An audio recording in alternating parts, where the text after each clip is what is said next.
Right now, our conversation is about mass shootings, and it seems to be almost exclusively about mass shootings. Mass shootings are horrific events, and I and everybody else shudder to think about them and fear them in our everyday lives. But they're not the majority of gun violence. In fact, we are very concerned about mass shootings in schools, and we're right to be concerned about mass shootings in schools. However, the majority of children who die by gunshot are not part of mass shootings. They're not mass shooting victims. They're killed during a domestic violence dispute. They're killed as part of an argument or on the street in their own hometown. This is not just a conversation about mass shootings. If we're going to really work on solutions, we need to look at the whole picture of gun violence. And I hate this phrase, but everyday gun violence, the gun violence that is killing, 100 people every day in the United States. And that involves domestic violence, it involves street violence, it involves suicide, lots of things. So to really solve this, we need to pay attention to the whole picture.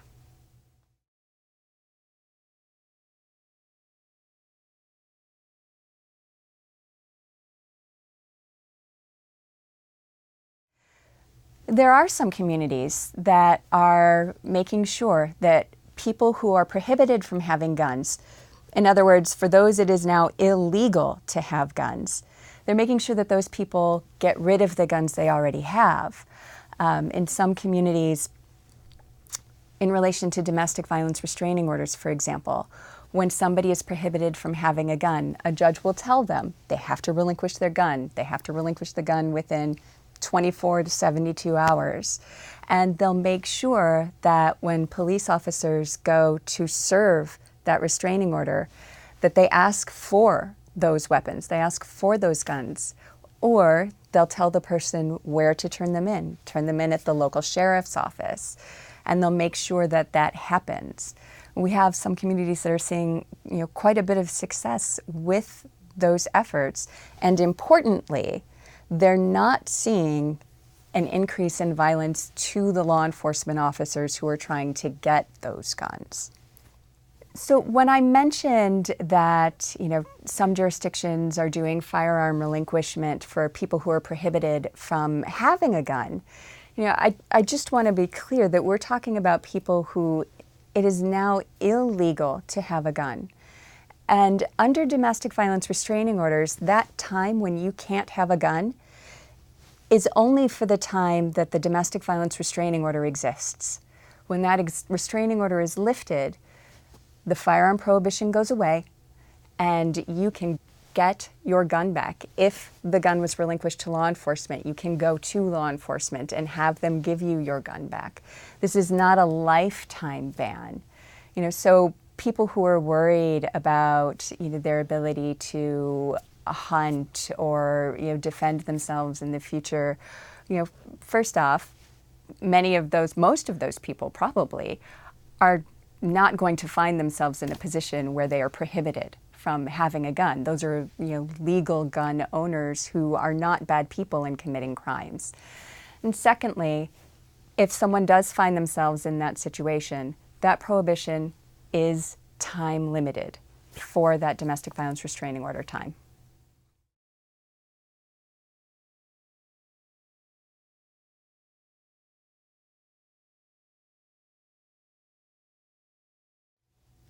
It's important to recognize that the research suggests that some laws reduce total intimate partner homicide. When we're talking about intimate partner homicide in specific, they reduce total intimate partner homicide, not just intimate partner homicides committed with firearms. And it's important to recognize that because there tends to be a thought out there that if someone wants to kill someone else and they can't get a gun, they're still going to kill them. They'll just find other weapons, another way to do it. If that were true, if that happened, then we would expect that firearm intimate partner homicide might go down, but total intimate partner homicide would stay the same as people just replaced guns with other weapons. But the research doesn't see that. We see that total intimate partner homicide goes down. And that's important because it suggests that these laws may actually save lives and not just change the method by which people die. So we can make a difference. I would like the participants to leave with hope. We actually do have a lot of good research out there on laws that might reduce firearm violence, intimate partner homicide. We have a lot of good research out there on community programs that might reduce violence and gun violence in specific.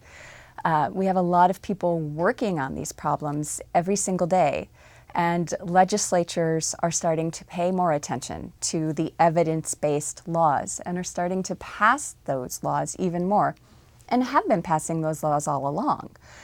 And more places, more jurisdictions have law enforcement officers who are willing to make someone relinquish a gun when it's illegal for them to have one.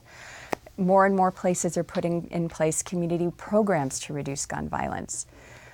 We are and can continue to make a difference, and an even bigger difference than we are now.